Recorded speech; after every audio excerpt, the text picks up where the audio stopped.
कल्पना कीजिए, कलाकार के हाथ वह मिट्टी को एक आकार देते हैं, एक रूप देते हैं। कुछ दिनों में वह मिट्टी मां दुर्गा, भगवान गणेश का स्वरूप बन जाती है। उसे सजाया जाता है, फूलों से लाद दिया जाता है।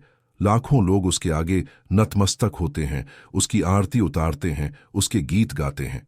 और फिर कुछ ही दिनों बाद एक रंग बिरंगी शाम, सड़कें ढोल नगाड़ों की गूंज से गूंज रही हैं, बच्चे हाथों में फूल लिए दौड़ रहे हैं, महिलाएं आरती की थालें थामे नाच रही हैं। बीच में वह विशाल मिट्टी की मूर्ति, शायद दुर्गा मां की, जो दिनों भर घर सजाती रही, पूजी गई, सजाई गई। सबके चेहरे पर आंसू हैं, लेकिन आंसू खुशी के। और फिर वह क्षण आता है, मूर्ति को कंधों पर उठाकर नदी किनारे ले जाया जाता है। कितनी श्रद्धा से मूर्ति बनाई गई थी, कितनी भक्ति, कितनी सजावट, कितनी सुंदरता। लेकिन जैसे ही वो जल में उतारी जाती है, लहरें चूमती हैं उसके चरणों को, और धीरे धीरे वह घुलने लगती है। मिट्टी पानी में मिल जाती है, बस फूल तैरते रह जाते हैं। एक सवाल जहन में उठता है, यह विरोधाभास क्यों?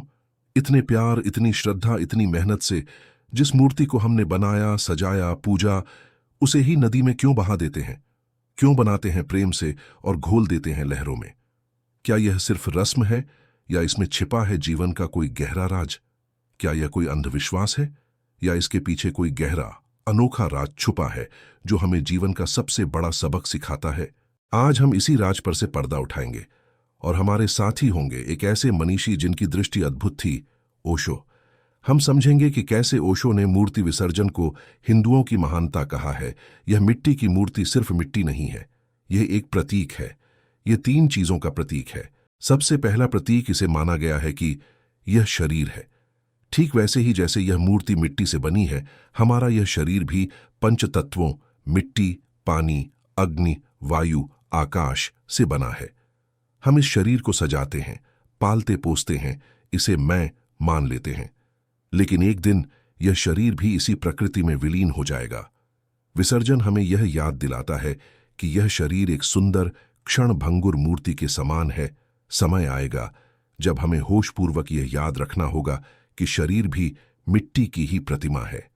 एक दिन इसे भी विसर्जित करना ही होगा। मिट्टी की मूर्ति का दूसरा प्रतीक है अहंकार का। हम मूर्ति में भगवान का आरोपण करते हैं, यानी हम अपनी बुद्धि और श्रद्धा से एक सीमित रूप को असीम का प्रतीक मान लेते हैं, उस अनंत को सीमित करने लगते हैं। ठीक वैसे ही हम अपने अहंकार के साथ करते हैं। हम सोचते हैं, यही मैं हूं, मेरा नाम, मेरा पद, मेरा रूप, मेरी संपत्ति, यही मेरी पहचान है। हम अपने अस्तित्व को भूल गए हैं। अपने भीतर उस अनंत की ऊर्जा को हम जान ही नहीं पाए हैं और अपने अहंकार में चूर हैं। लेकिन मूर्ति बनाना अहंकार का निर्माण है, और विसर्जन उस अहंकार के विलय की प्रक्रिया है जिसे हमें समझना होगा। तीसरा प्रतीक है संसार के सभी रूप का।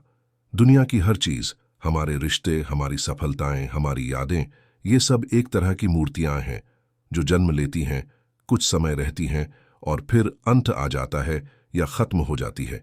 गीता कहती है, जन्म और मृत्यु के बीच ही जीवन की धारा बहती है। विसर्जन हमें यह सिखाता है कि हर रूप अनित्य है, हर सृजन में एक दिन विलय छुपा है। सोचिए, अगर मूर्तियां हमेशा रह जाती तो घर में जगह कहां बचती?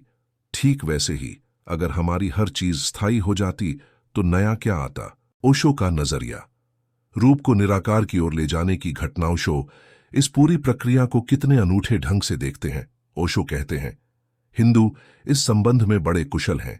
दुनिया का कोई धर्म इतना हिम्मतवर नहीं है। हिंदुओं के सिवाय इतनी ताकत शायद किसी और धर्म में नहीं। सोचिए, ओशो हिंदुओं की इस हिम्मत की तारीफ करते हैं। लेकिन कैसी हिम्मत? हिंदू पहले बना लेते हैं मिट्टी के गणेश जी, मिट्टी में ही भगवान का आरोपण कर लेते हैं, नाचते गाते पूजते भजते हैं, और फिर बिना किसी मोह के कहते हैं, अब चलो महाराज, अब हमें दूसरे काम भी करने हैं, अब आप समुद्र में विश्राम करो, फिर अगले साल उठा लेंगे। भारत कहता है, कुछ भी स्थायी नहीं, यहां तक कि ईश्वर की आपकी कल्पना भी आपने बनाई है तो स्थायी कैसे हो सकती है? पूजा खत्म तो फेंक दो, फिर मिट्टी में लौटा दो, मिट्टी को मिट्टी में विलीन होने दो, यही सत्य है। हिंदुओं को यह हिम्मत देखते हो? इसका मतलब क्या है? ओशो कहते हैं, अनुष्ठान का उपयोग कर लो और समुद्र में सिरा दो। विधि का उपयोग कर लो, फिर विधि से बंधे मत रह जाना। यानी रास्ते का उपयोग करो लेकिन रास्ते से चिपक मत जाओ। ओशो इसे ध्यान की प्रक्रिया से जोड़ते हैं। वे कहते हैं, ध्यान करो लेकिन ध्यान रखना कि एक दिन छोड़ना है ध्यान को भी। जिस दिन तुम ध्यान को भी छोड़ सको उस दिन समाधि आती है, क्योंकि समाधि तभी घटित होगी जब सारे बंधन गिर जाएंगे। आखिरकार ध्यान से भी कैसा बंधन? बंधन है तो मुक्ति कहाँ? मूर्ति उस सहारे की तरह है जिसे पकड़कर बच्चा चलना सीखता है, लेकिन जब वह चलने लायक हो जाए तो सहारे को छोड़ देना ही पड़ता है, नहीं तो वह कभी दौड़ नहीं पाएगा। मूर्ति एक नक्शा है, मकान नहीं। विसर्जन यह घोषणा है कि अब हमने नक्शे को पढ़ लिया, अब हमें खुद मकान में रहने दो। ओशो आगे कहते, मूर्तियां उपकरण हैं। आप अभी इतने दूर हैं उस अरूप से, बिना रूप के ईश्वर से, कि आप वहां तक पहुंच ही नहीं सकते। तो रूप बनाओ लेकिन चिपको मत। पूजा खत्म हुई तो मूर्ति विसर्जित कर दो। यह कृत्य साहस मांगता है, वैराग्य मांगता है। बार बार बनाओ, बार बार फेंको। कभी तो याद आएगा कि बनी हुई देवताएं असली नहीं, प्रतीक मात्र हैं। ठीक जैसे शरीर असली नहीं, प्रतीक मात्र है आत्मा का। और सबसे गहरी बात यह है कि यह प्रक्रिया हमें जीवन के नृत्य का पाठ पढ़ाती है। ओशो कहते हैं, जन्म भी नृत्य है, मृत्यु भी तो नृत्य होना चाहिए। हम मूर्ति के जन्म, सृजन में भी नाचते हैं और उसकी मृत्यु, विसर्जन में भी नाचते हैं। यही तो जीवन का पूरा चक्र है, आना और जाना। इसे पूरे उत्सव के साथ स्वीकार करना ही ओशो की दृष्टि में सबसे बड़ा दर्शन है। दोस्तों, विसर्जन को कोई हानि मत समझना। यह मिलन है अंश का पूरे से, शून्य और ब्रह्मांड से। मिट्टी नदी में घुलकर नदी से एक हो जाती है।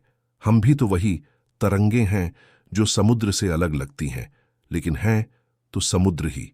फेंको अपनी मूर्तियां, हो जाने दो उस अंत में खुद को एक और। पहुंचोगे उस ईश्वर तक जो तुम्हारी रचना नहीं, बल्कि जिसकी रचना तुम हो।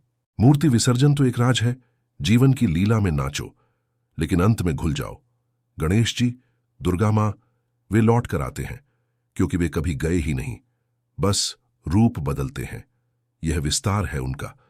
जैसे नदी का पानी समुद्र में मिलकर अपनी सीमा खो देता है और विशाल हो जाता है, वैसे ही हर रूप का निराकार में विलय होना स्वयं के विस्तार की यात्रा है।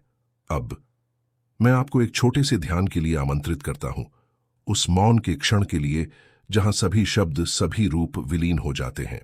अपनी आंखें बंद कर लीजिए, अपनी सांसों पर ध्यान दीजिए। सांस अंदर आ रही है और बाहर जा रही है। अब खुद की वह छवि बनाइए जो आप दुनिया के सामने रखते हैं। वह मुखौटा, वह पहचान, उसे मिट्टी की एक सुंदर मूर्ति के रूप में देखिए। आपने इसे बनाया, इसे सजाया, लेकिन अब इसका विसर्जन का समय आ गया है। इस मूर्ति को अपने हाथों में उठाइए और इसे प्रेम पूर्वक एक विशाल, अनंत नीले जल में विसर्जित कर दीजिए। देखिए कैसे मिट्टी मिट्टी में मिल रही है, रूप निराकार में विलीन हो रहा है। अब आप वह मूर्ति नहीं रहे, आप वह विशाल नीला अनंत जल हैं, जिसमें सब कुछ समा रहा है, सब कुछ शांत है, सब कुछ एक है। इस मौन, इस शून्य, इस विस्तार में कुछ पल रुकिए। यही है असली विसर्जन, यही है परमात्मा से मिलन। जीवन एक नदी है, उसमें बनते बिगड़ते रूपों के रथ देखते रहिए। उनका स्वागत भी उत्सव से कीजिए और विदा भी उत्सव से दीजिए। फिर मिलेंगे किसी और विचार के साथ। नमस्ते।